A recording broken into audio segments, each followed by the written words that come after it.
Em uma das nossas primeiras lições aqui da Escola Bíblica, no capítulo 1, a gente explicou que Paulo escreve, né? Paulo, chamado apóstolo, né? Pela vontade de Deus, mas ele coloca assim, a igreja que está em Corinto. A gente poderia ter colocado a Igreja Batista da Fé, né? Então, toda a carta deve ser assim, com certeza. Mas a igreja de Corinto, em especial, parece que as igrejas não querem parecer com ela, né? Mas essa igreja, a nossa igreja, meus irmãos, aqui o xerox, né, exato da igreja de 1 Coríntios. E o que a gente viu, né? A gente vai estudar hoje que quem age como criança, ele precisa ser tratado como criança. Então o apóstolo Paulo ele vai dizer isso nesses primeiros 4 versículos. Na verdade, nos primeiros 10, 12 versículos, ele fala sobre isso, né? Ele chama realmente aqueles irmãos de crianças. Isso pode parecer uma ofensa a princípio, mas não é, tá? Isso aqui é o que o Paulo ele via naquela igreja. Então, uma pessoa que age como criança, ele precisa ser tratado como criança. E o que a gente viu no estudo anterior, né? Falamos que o apóstolo Paulo, ele coloca lá que nós temos, está travando aqui, né? Que nós temos o quê? A mente de Cristo. Nós temos a mente de Cristo. Aí fica essa pergunta, né? Que a gente tratou a semana passada. É possível alguém conhecer a mente de Deus? Bom, o apóstolo mesmo fala sobre isso no capítulo 2, ele fala, quem que pode conhecer a mente do homem, senão o próprio homem? Ninguém pode saber o que passa na minha cabeça, ninguém pode saber o que passa na cabeça do irmão Gilberto, ninguém pode saber o que passa na cabeça da irmã Cecília, né? Se o Gilberto, o pastor ou a irmã Cecília, não o quê? Não falar, não revelar, senão a pessoa não vai saber, né? Ah, eu conheço ele, eu sei o que está passando. Não, você não sabe, pode ser muito pior, ou não pode ser nada disso, não é verdade? Por quê? Porque ninguém conhece o espírito do homem, senão o próprio homem, diz o apóstolo Paulo. Agora, em relação a Deus, ele fala que Deus nos permitiu conhecer aquilo que está na mente dele. É o que ele diz para nós. Por que é possível? É claro que é possível. Porque eu tenho esse poder de conhecer a mente de Deus? Não, eu não tenho esse poder de conhecer a mente de Deus. É Deus, pelo seu poder, que se fez conhecer. Então, nós temos um versículo aqui no capítulo 2, né? Vamos voltar aqui, né? No capítulo 2, né? E ele diz assim, lá no versículo 12, nós não recebemos o Espírito do mundo, mas o Espírito que vem de Deus, para que pudéssemos conhecer o que nos é dado gratuitamente por Deus. Então, ele gratuitamente, ou graciosamente, de uma forma assim, meus irmãos, que só Deus podia fazer, ele pega e ele nos revela o que, por exemplo, ele revela a sua vontade para nós, ele revela o que ele pensa do ser humano para nós, né? Ele revela sobre o seu amor, sobre os seus atributos, sobre a sua graça. É por isso que nós conhecemos a Deus. Então a pergunta, nós podemos, né? O quanto nós conhecemos da mente de Deus é o quanto Ele nos deseja revelar pela sua graça. Nós aprendemos da salvação, das doutrinas, dos atributos, né? E falamos um pouquinho sobre a diferença do homem natural e o homem espiritual. O natural não compreende as coisas do Espírito, né? Ele não aceita as coisas de Deus, porque se discerne espiritualmente. Então você vai ver uma pessoa, um artista muito famoso que você admira, tal, ele vai lá e vai falar uma bobagem sobre Deus, né? Ah, eu acredito em Deus, né? Não, eu acredito, mas não do jeito que vocês estão falando aí, mas eu acredito, quer dizer, é uma grande bobagem o que ele vai falar. Mas ele assim, meus irmãos, ele não aceita as coisas de Deus. O que é as coisas de Deus? O que está escrito na Bíblia, na sua palavra. As pessoas não aceitam, né? Então, o espiritual discerne bem tudo, ele não é compreendido e ele tem paz porque ele tem a mente de Cristo, né? Então, nós estamos passando por aquele processo, as igrejas estão passando por aquele processo que os pastores hoje, né? Eles sabem mais do que Deus, eles não aceitam a Bíblia, mas se dizem pastores, né? A Bíblia tem que ser reescrita, a Bíblia não é bem isso aqui e tal, né? Eles chegaram numa posição que eles sabem mais do que Deus, né? Que Deus levou para trazer a palavra de Deus para nós. Eles então se consideram os juízes sobre esse assunto. Você sabe que quando Jesus ele falava para as pessoas, ele não falava assim, como é que você interpreta isso aí? Quando a Bíblia está traduzindo assim, está traduzida errada, tá? A tradução lá está errada. Mas no original sempre diz assim, Jesus perguntando para as pessoas, como é que você leu aí na Bíblia mesmo? Olha que interessante, né? Não é como é que você interpreta, cada um pode interpretar de um jeito, né? Mas como é que você leu? Por quê? Porque o homem espiritual, ele consegue entender, ele consegue compreender o que Deus está querendo dizer. Então não vai falar, meus irmãos, um homem espiritual jamais vai falar que a Bíblia tem que ser reescrita. Para quê? Para atender o novo padrão que as pessoas vivem hoje, não. Não é a Bíblia que tem que se adequar ao pecado humano. É o pecado humano que tem que ser o quê? Repreendido pela palavra de Deus. Vai ser sempre assim. Então, nós tratamos dessas questões na semana passada, retrasada, e antes de começar o nosso estudo, nós temos que lembrar o seguinte, tem 3 tipos de pessoas na igreja, Os naturais, quem são os naturais? Aquelas que ainda não entregaram a vida para Jesus. Então, como eu falei, elas não podem entender nada porque não nasceram de novo.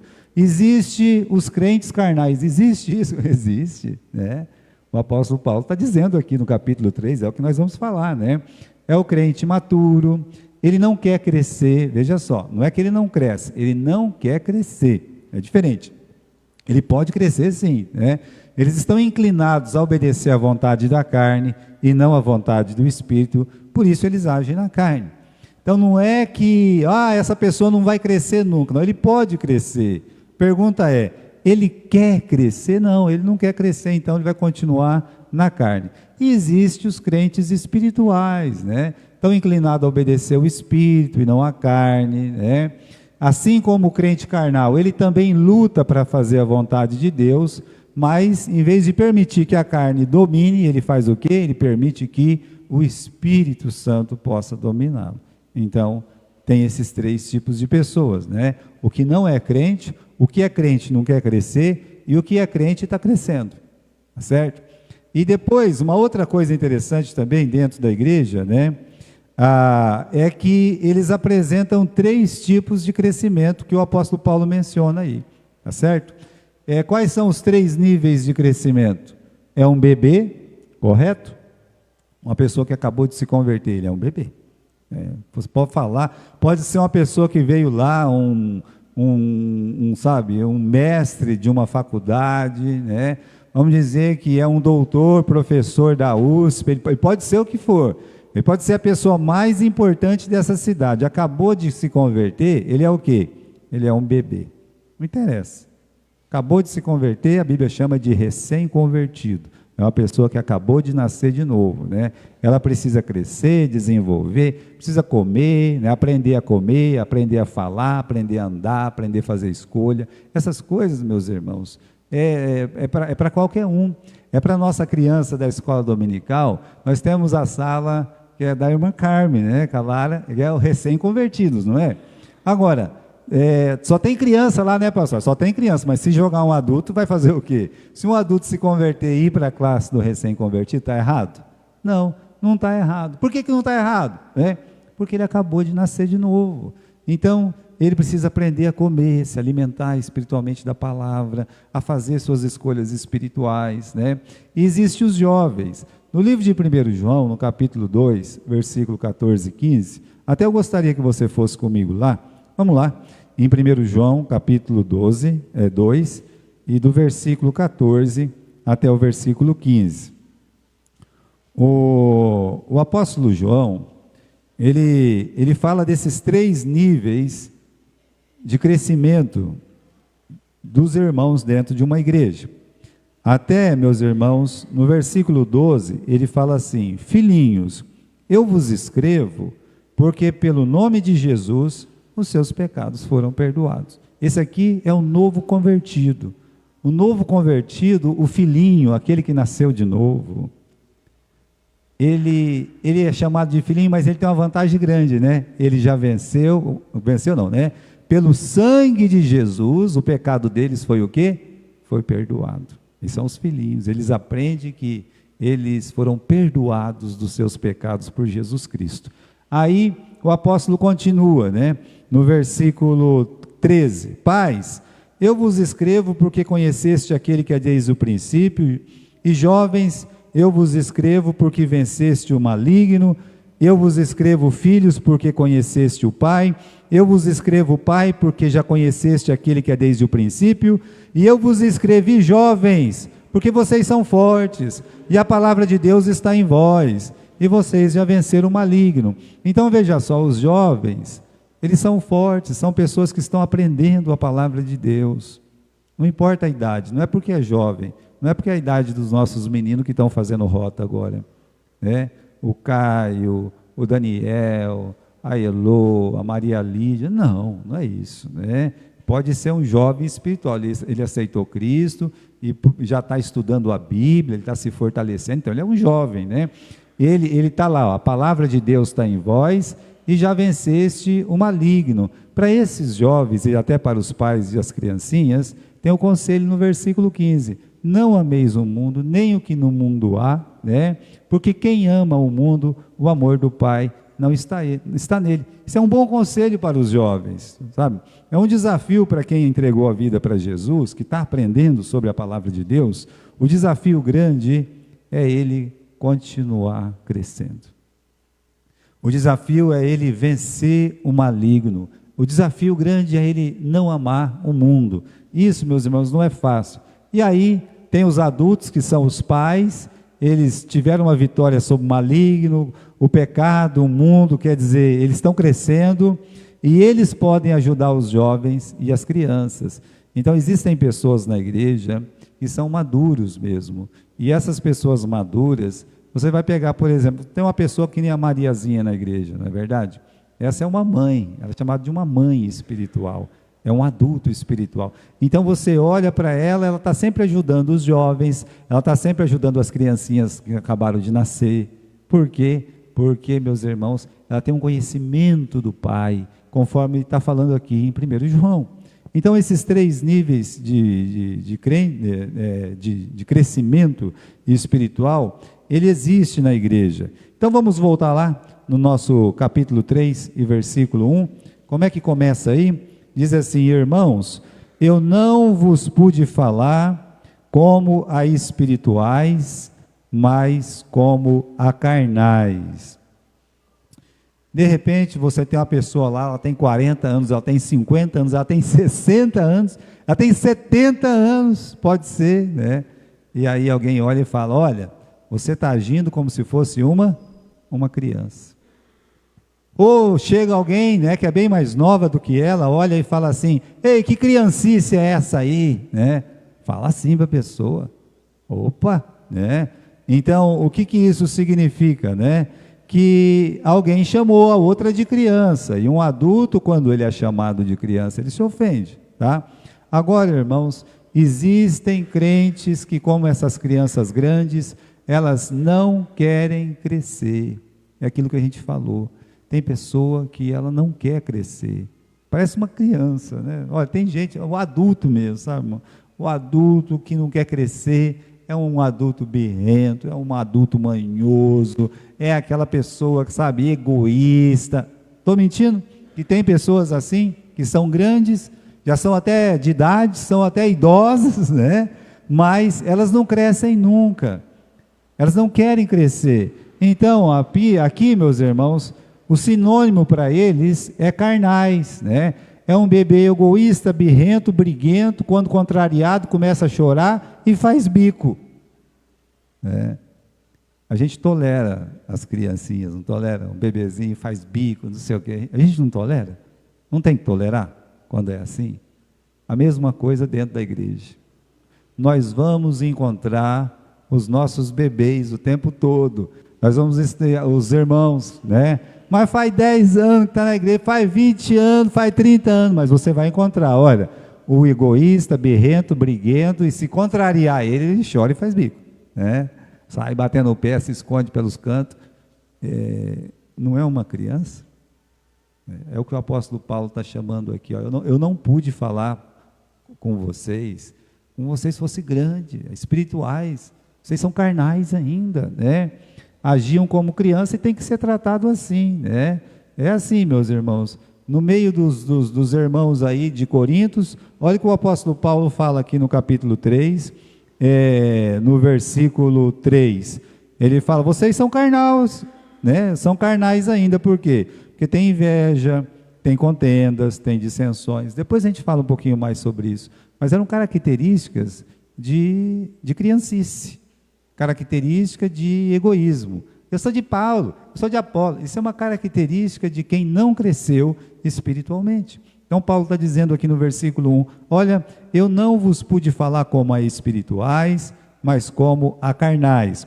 Uma outra coisa que ele fala no versículo 2, com leite vos criei, não com carne, porque vocês não podiam comer carne, né? Então, tem duas perguntas, na verdade, sobre esse versículo. A primeira o leite e a carne referem-se à Bíblia? Em certa medida, sim, mas não totalmente. Né? Leite, carne, sim, é uma referência sobre a palavra de Deus, mas não é só isso que ele está querendo dizer aí. O leite e a carne são dois ensinos bíblicos diferentes? A gente fala assim, olha, o leite é você aprender que Jesus Cristo te salva, né? Já a carne é você aprender sobre os atributos de Deus, as doutrinas da graça, né? E aí a pessoa então fala assim, ó, isso aqui é leite, isso aqui é carne, né? Agora, uma coisa, irmãos, o recém-convertido, a pessoa que acabou de chegar na igreja ontem, ele ouve a mesma mensagem de quem chegou há 50 anos na igreja. Eu estou mentindo? Ou é assim que acontece? É assim que acontece. Mas e aí, é leite, é carne? Olha só, se é leite, é carne, é a palavra de Deus. O que o apóstolo Paulo está falando aqui, é que leite e carne refere-se ao nível de compreensão, nível da pessoa entender. Por quê? Porque o leite é digerido facilmente, e aí então a carne não, a carne a pessoa tem que mastigar, tem que ficar lá, meus irmãos, é todo um exercício para poder se alimentar. O leite a pessoa bebe e acabou, já a carne não, ele tem que ficar mastigando, né? E todo o ensino da Bíblia, ele pode ser entendido no nível fundamental de leite, ou nível mais profundo, da pessoa estar se aprofundando naquilo ali. Então, uma coisa é você saber o caminho da salvação, outra é aprender os segredos dessa doutrina maravilhosa. Agora, quando Paulo fala assim, olha, não pude dar carne para vocês, eu tive que dar leite para vocês, é porque essas pessoas, esses crentes de Coríntios, eles não queriam mastigar a palavra de Deus. Eles não queriam, meus irmãos, realmente aprender para praticar. Eles levavam tudo assim num nível inferior, Assim, tudo para eles, do jeito que vinha já, passava, ou seja, não havia um desenvolvimento, não tem um crescimento. O nível deles, de compreensão deles, estava muito baixo. Quando você tem que ficar falando a mesma coisa sempre para uma pessoa, é porque ela não quer entender, correto? Você chega e fala, você chega com uma criança aqui e fala, ó, não corre na escada, você não pode ficar correndo na escada. Aí daqui a pouco ele está correndo na escada, daqui a pouco ele está correndo na escada, ele está correndo na escada, ou seja, será que ele não entendeu ou ele não quer entender? Então o apóstolo Paulo está dizendo, vocês não querem entender, tá? Vocês precisam querer entender. Vocês querem só leitinho não, vocês têm que aprender a mastigar também, tá? Olha só o versículo 2, vamos ler direito. Com leite vos criei, não com carne, por quê? Porque vocês não podíeis, nem tampouco ainda podem, Vocês não podem compreender, porque para compreender, para entender, meus irmãos, a pessoa, ela tem que se esforçar, sabe? Ela tem que pegar, ela tem que mastigar, ela tem que realmente fazer um exercício espiritual em relação à palavra de Deus. Olha esse termo que o apóstolo Paulo usa no final do versículo 2, né? Versículo 2 não, do versículo 1. Ele diz assim: eu, irmão, não vos pude falar como a espirituais, mas como a carnais, como a criancinhas em Cristo. Há uma coisa boa aqui. Paulo está chamando eles de criancinha, né? Nossa, pastor, que ofensa, né? Não, calma lá, vamos com calma. A coisa boa de ser chamado criancinha é que significa que eles nasceram de novo. Não é criancinhas apenas. Como é que eles são chamados no final do versículo? São chamados de criancinhas em Jesus. Então, realmente, os coríntios, eles nasceram em Jesus. Se eles estavam brigando, se eles estavam cometendo as piores imoralidades, se levavam um irmão ou outro na justiça, se estavam cometendo... Calma lá, isso não quer dizer que eles não eram nascidos de novo. Quem ensina isso muito são as igrejas, meus irmãos, que acreditam que a salvação é pelas obras. Então eles fazem diferença. Mas essa diferença ela não existe na palavra de Deus. O que acontece? A pessoa acabou de nascer, né, espiritualmente, Deus quer que ela cresça, mas como eu falei, alguns não crescem. Eles continuam como criancinhas. Mas, mesmo eles continuando como criancinhas, eles são novas criaturas.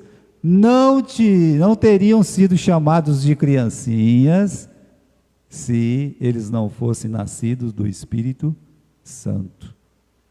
É por isso que Paulo, quando fala para eles no capítulo 1, vamos lá, volte aqui, no capítulo 1, versículo 2, só o versículo 2, só a primeira frase do versículo 2, o que está escrito aí?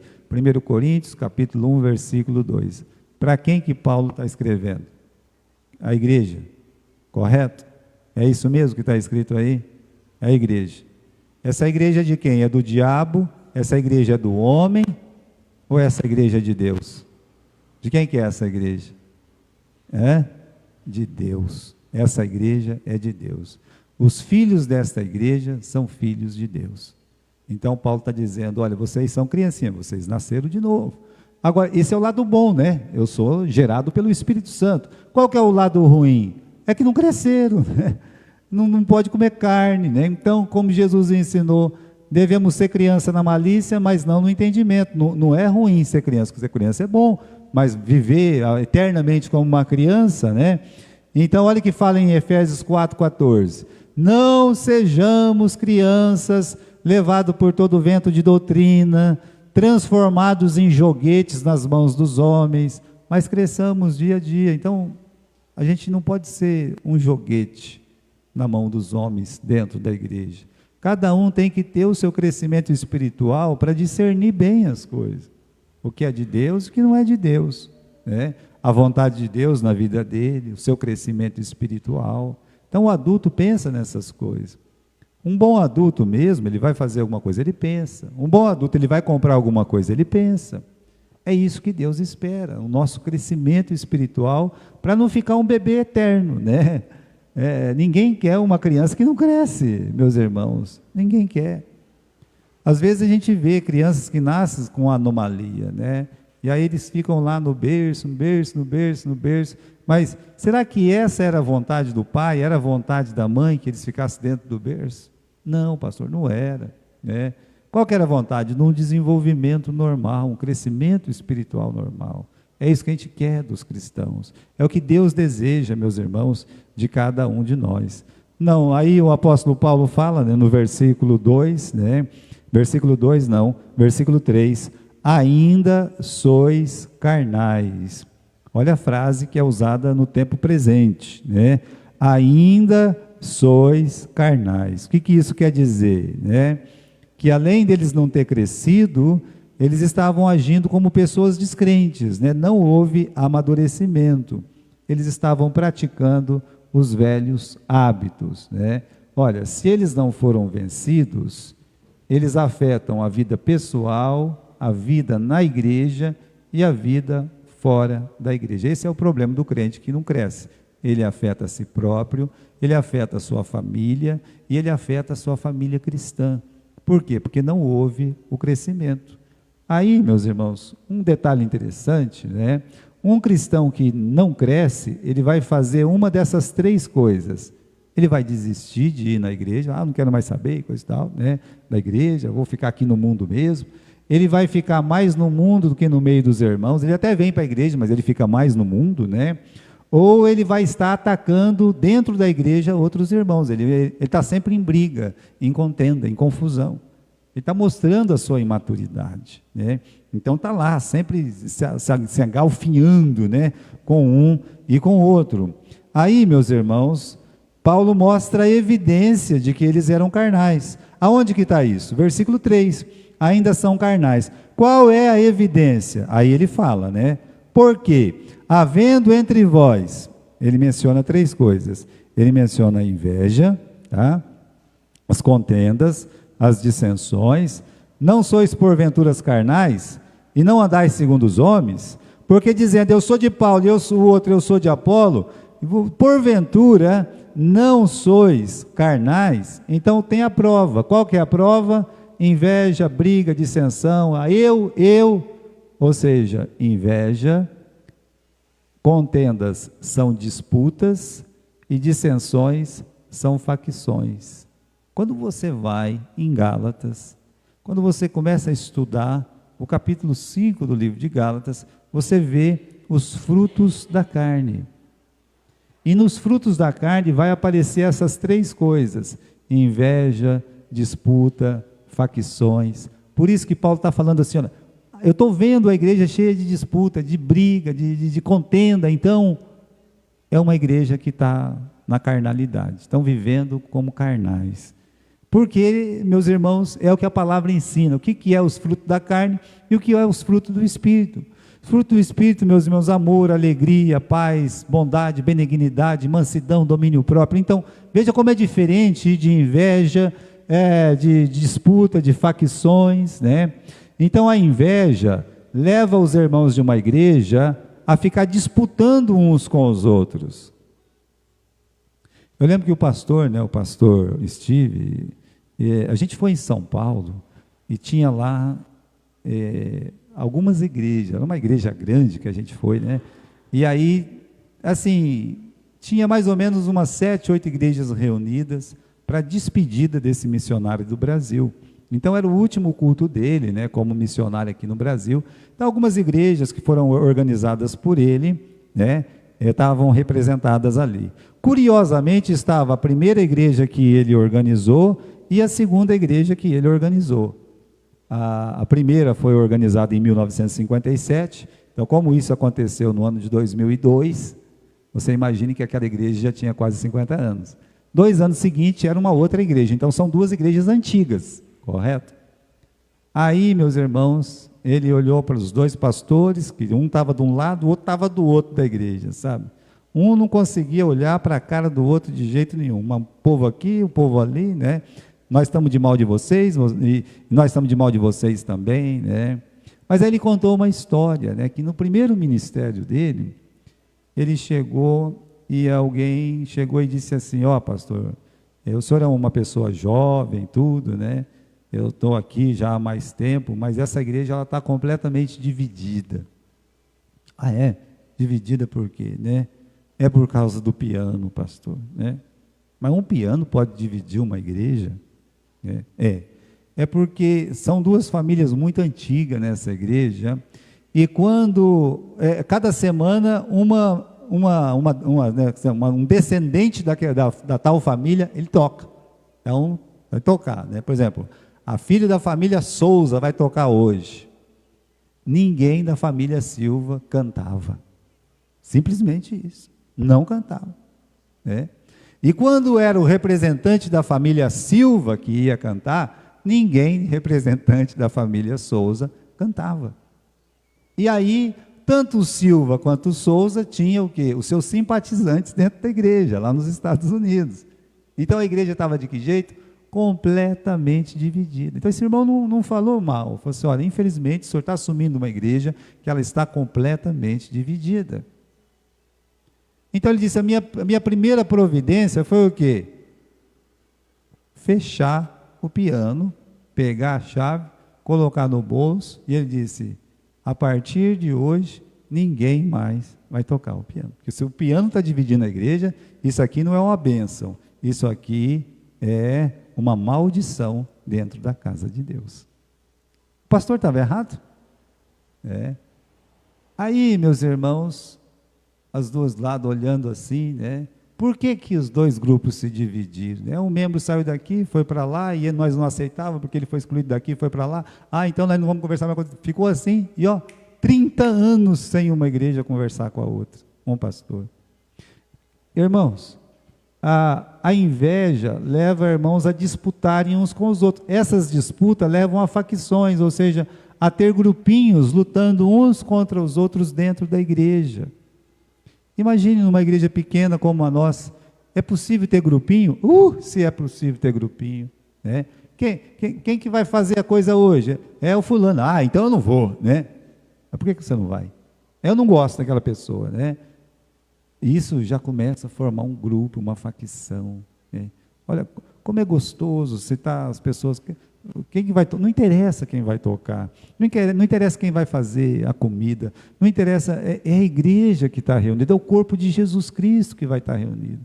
Você não vê num corpo a mão não ir no lugar onde o pé está.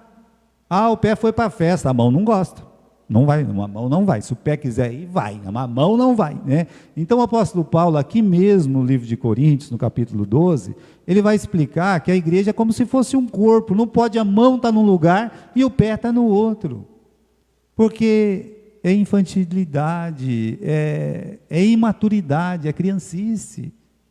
Irmãos, a gente tem que agir como adultos, não como crianças. Você vai na classe da Vasti, você vai na classe aqui da Valéria, né? Você chega na classe, é uma brigueira das criancinhas, mas eles entendem que isso é normal, né? A gente até fala, se comprar cadeira, 10 cadeiras vermelhas e uma azul, pronto, acabou o mundo. Por quê? Todo mundo quer azul, não quer, eu que quero, puxa para cá, puxa para lá, né? Por que é assim? Porque são crianças.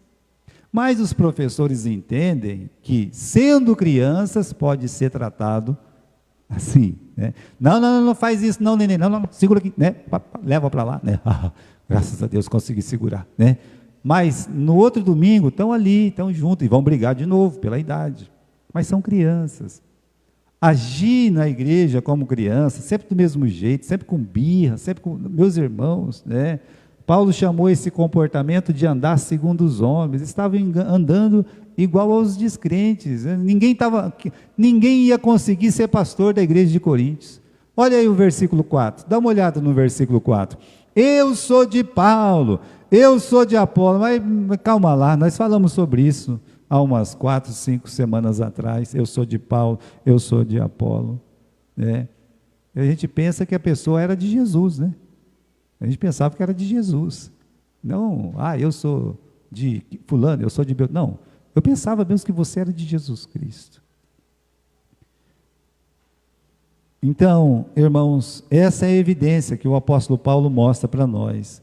Aqui, irmãos, é um bom lugar para a gente diferenciar justificação de santificação. Né? Justificação... pode passar aí, né, Bruninha? Não está indo? O que seria justificação do crente? É ser declarado justo por Deus. É um ato único de Deus nos declarando justos. Falamos tanto disso em Romanos. Nós tratamos tanto desse assunto no livro de Romanos.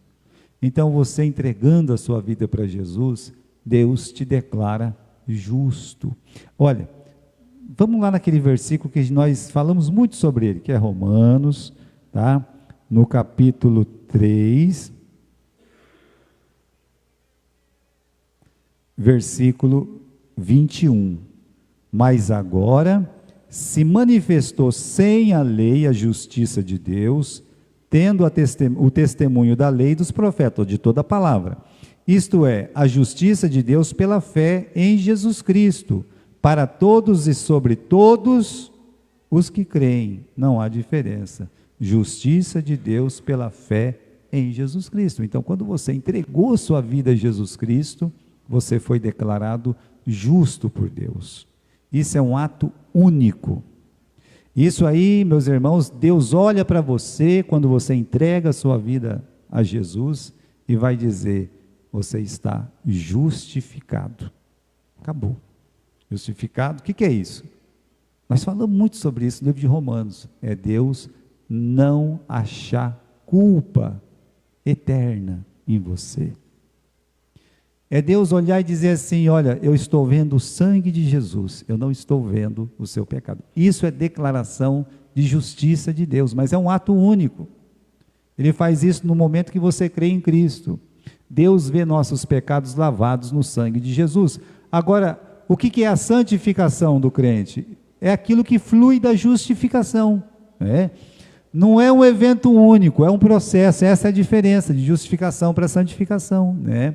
Então, na santificação, você está fazendo o quê? Eu não sou mais santo, não. Deus já te declarou justo, santo. Mas aí você tem que a cada dia, né? Você tem que tentar crescer, né? É um processo diário que dura a vida toda do cristão, né? Nesse processo ele aprende, ele cresce, ele vai se tornando semelhante a Jesus. Por isso, em 2 Tessalonicenses, é o primeiro, né? Diz que nós devemos buscar sempre a nossa santificação. Veja, irmãos, a diferença é essa, ou seja, Deus já te declarou justo, então você deve andar como um justo. E se eu não andar? Você vai ser uma criança, né? Você vai ser aquele crente carnal, e Deus não quer que você seja um crente carnal. Então eu vou para o inferno? Não, se você é um crente, você é um nascido de novo, o Espírito Santo já atuou na sua vida, mas e você, quis crescer? Porque tem gente, como eu falei, que não quer crescer, aí é diferente, né? Continuando, né? Por que é tão importante, né, entender sobre justificação e santificação? É que embora a gente tenha morrido para o pecado não morreu em nós, né?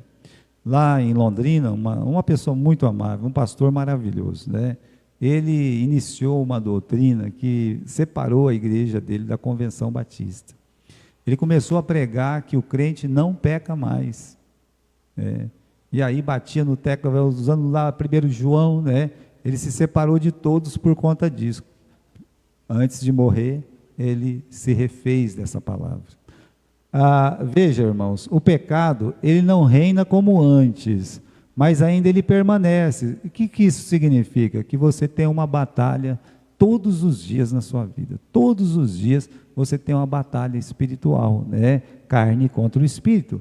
Essa batalha é vencida quando? Quando nós morremos diária e regularmente para a nossa natureza pecaminosa. Então, todo dia você tem que morrer. Todo dia o Gilberto tem que morrer. Todo dia qualquer um de nós aqui tem que morrer para a carne. Vou ter que fazer uma escolha. Um dia você vai ter que fazer. Um dia não. Todos os dias fazemos escolhas. E nessas escolhas mostramos se somos carnais ou se estamos crescendo, né?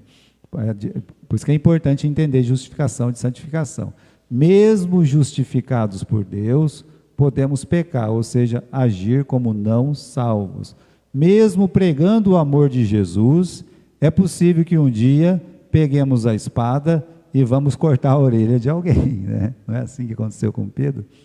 Ele ficou 3 anos pregando a palavra de Deus lá junto com Jesus, aí pegou a espada lá, cortou a orelha do mal. Ainda bem que tinha Jesus para colocar a orelha no lugar, né? Mas atualmente, meus irmãos, se a gente cortar a orelha de alguém pela nossa maldade, pelo nosso egoísmo, a orelha vai ficar caída no chão, né? E aí vai ser feio. Olha, justificação é Deus dizendo: eu não acho culpa em você. Santificação é você querer crescer, querer ser igual a Jesus, melhorar a cada dia para ser igual a Jesus. Terminando aí, meus irmãos, qual o motivo, né, das disputas? Vamos para o versículo 4. Porque dizendo eu sou de Paulo, ou eu sou de Apolo, aí você tem o que? A voz da imaturidade. A voz da imaturidade sempre diz eu, meu. Mais ou menos é assim, né? Meu. Eu sou de Paulo. E você? Eu sou de Apolo, né? É uma preferência, né, infantil. Quem me batizou, quem me discipulou, né? Quem me discipulou? Eu, com a graça de Deus, a pessoa ainda fala isso. Com a graça de Deus, eu sou filho espiritual do apóstolo Paulo, né? Ou o outro chegava nele e falava: eu, pela graça de Deus, a vontade infinita do soberano Senhor, eu sou um discípulo espiritual de Apolo, que prega bem melhor que Paulo, e era verdade.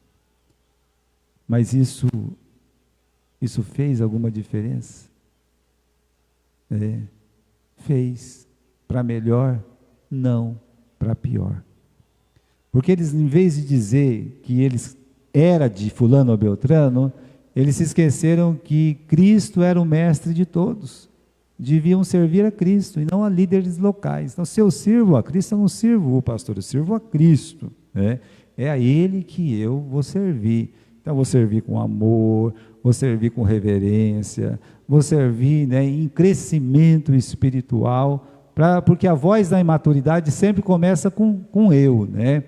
O egoísmo gera brigas por outros motivos, pela cor que o prédio será pintado. Uma vez numa igreja das nossas mesmo, a igreja decidiu, vamos pintar o prédio verde. Aí chegou em casa, a esposa do pastor: não vai ser verde não, vai ser azul, Aí o pastor mandou comprar todas as tintas azul, aí deu uma maior confusão na igreja, porque estava lá, vai ser azul ou vai ser verde? Mas é a esposa lá do pastor que estava errado. Está todo mundo errado, se teve briga. Chegou lá e, o pai, a criança pergunta: pai, não decidiu que ia ser verde? Por que estão pintando de azul? O pai espiritual vai pegar o filho e dizer: meu filho, não importa a cor, pode ser verde, pode ser azul, deve ter acontecido alguma coisa, meu filho, mas é a casa de Deus. Que bom, que alguém está pintando. Pai, veja como as crianças vão ver a nossa maturidade. Então, não importa de que cor que o prédio vai ser pintado, o estilo de música que deve ser cantado, e quem vai tocar ou não o piano, já falei isso para vocês, quem vai ou não dar aula, levar o bolo, etc. Olha, irmãos, essas coisas não podem nos dividir, essas coisas devem nos unir. Quem que vai levar o bolo? Todo mundo ergue a mão, não baixa a mão não, ergue a mão, porque é um privilégio, é um prazer, é uma bênção de Deus poder ser usado na casa do Senhor, pelo Senhor, para a honra e glória do Senhor. Então, para que ter essa briga? Eu já levei e tal. Não, se precisar, leva de novo. Alguém fez você andar 1 milha? Qual que é a palavra de Jesus? Anda com ela 2 milhas, vai 2. Teve que fazer uma vez, eu que limpei a igreja, limpa 2 vezes, não se preocupa não, não deixa que Deus vai cuidar. O egoísmo é a essência da carnalidade, porque deixa de olhar, deixa de crer e deixa de honrar Jesus. Se eu falei eu sou de Paulo, eu já deixei de olhar para Jesus. A pessoa devia dizer: não, eu sou de Jesus, aleluia. Ele deixa de crer, porque na verdade a crença é que Cristo é o meu rei, o Cristo é o meu Senhor, e aí se ele não é o meu Senhor, eu não estou honrando ele. Então o egoísmo, meus irmãos, ele deixa de olhar, ele deixa de crer e deixa de honrar Jesus, ele só pensa em si próprio. Por isso fala egoísmo, é o meu eu, o que vale é o que eu penso, o que vale é o que eu faço, o que vale é o que eu quero. Então, já vê, a voz do egoísmo sempre começa com eu, Terminando aí, o egoísmo é a essência da carnalidade, Já falamos sobre isso, mas o apóstolo Paulo, ele vai lá, Tiago capítulo 3, versículo 14 e 16. Tiago capítulo 3, versículo 14 a 16. Tem aqui na tela, mas vamos ler aqui na Bíblia aqui, ok? O Tiago dizendo no versículo 14, ora, vamos ler o 13? Quem dentre vós é sábio e entendido, ou seja, quem cresceu espiritualmente, mostre pelo seu bom trato as suas obras em mansidão e sabedoria. Dá para ver que uma pessoa está crescendo, dá para ver que uma pessoa é madura, pelo trato, pelo jeito que ele trata uma situação, em mansidão de sabedoria. Mas se tendes amarga inveja, não é só inveja, é uma inveja amargosa, a pessoa está com inveja amarga, né? Sentimento contencioso no seu coração. Não vos glorieis, nem mintais contra a verdade. Isso não é sabedoria que vem do alto, mas é uma sabedoria, né? É terrena, é animal, é diabólico. Então, meus irmãos, essas contendas, a inveja, esse sentimento contencioso, é diabólico, é animal, né? É terreno. Versículo 16, porque onde há inveja, onde há espírito faccioso, há perturbação e toda obra perversa, sabe? Todo mundo está perturbado. Quando tem essas coisas na igreja, está todo mundo perturbado. Então, tem que acabar com isso, né? E não seja participante de nenhuma facção dentro da igreja, não. Não, fulano fala assim, meu amigo, ore por ele. A pessoa já vai ficar sem graça, ore por ele. Ele está precisando de ajuda, você também, porque você está falando isso, então, olha, vou orar por você, né? Eu vou falar com você agora, olha, Jesus te ama, hein? Né? Você não fale isso do seu irmão, não. Mas será que a gente tem essa reação? Né? Ou lá vem alguém com uma fagulha querendo colocar fogo, a pessoa fala, calma lá, okay? Vou aumentar isso aí, ó. Põe no chão aí que eu vou jogar uma gasolina aí, você vai ver o fogo pegar, né? Então, as pessoas às vezes fazem isso dentro da igreja. Você quer ver o negócio explodir. Mas o espiritual, o maduro, aquele que não é carnal, ele vai chegar, ele vai dizer, olha, calma, né? Não diga isso não, você não é de Paulo não, filho.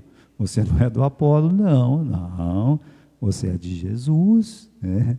Você é de Cristo, não é de Paulo nem de Apolo, você é de Jesus, amém? Fala amém para mim aí, né? Amém?